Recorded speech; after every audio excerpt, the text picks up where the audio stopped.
Hi, and welcome to the Internet of Senses podcast. My name is Samantha G. Wolfe. I am the founder of Pitch Forward. I'm an NYU adjunct professor. I've written a couple books, and now I'm the host of the site portion of the Internet of Senses podcast. Today, I'm here with Casey Sapp, who is VP of Strategy and Emerging Technologies at VideoRay. He has spent most of his career focused on mixed reality and perception solutions for underwater creation from companies like Blue Ring Imagining, acquired by VideoRay, and Virtual. He's invented multiple solutions, including the world's first 360 3D underwater camera system, Underwater 360 Livestream, and the highest resolution underwater camera system in the world. So effectively today, we're going to be talking about using innovative tech to see underwater. So thank you for joining, Casey.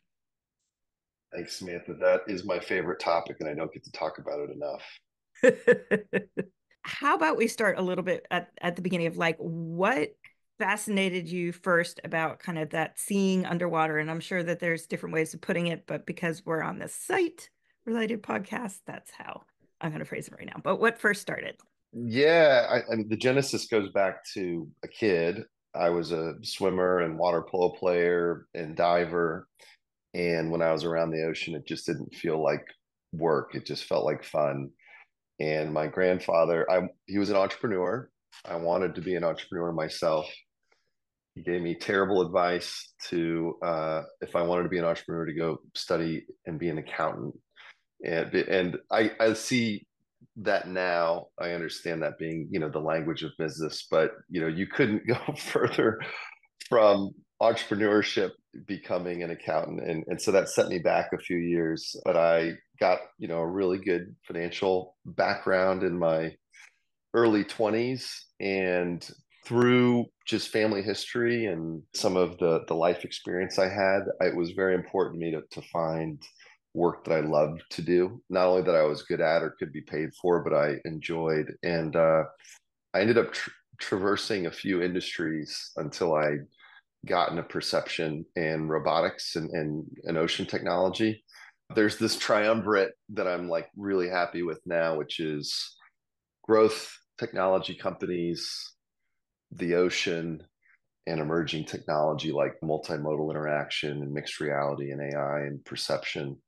And that's where I'm going to be for the rest of my career. But to get there, I had to go through finance and education technology and Hollywood.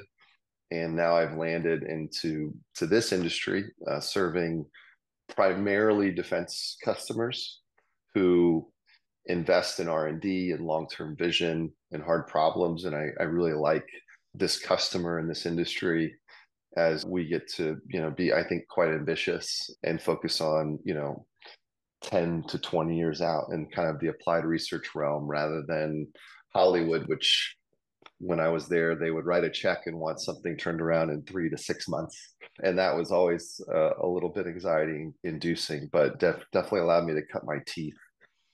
Like one little thing. I actually have played water polo and I used to be a springboard diver. So when you Oh, say nice. I was on swim teams for a very long time, I was known as like Sam the diver in high school. So, but I'm thinking you're probably talking underwater diving, not necessarily above water diving. Yeah, scuba diving. Yeah, I got my first certification when I was 14 with my dad, and I've been on a few hundred dives now.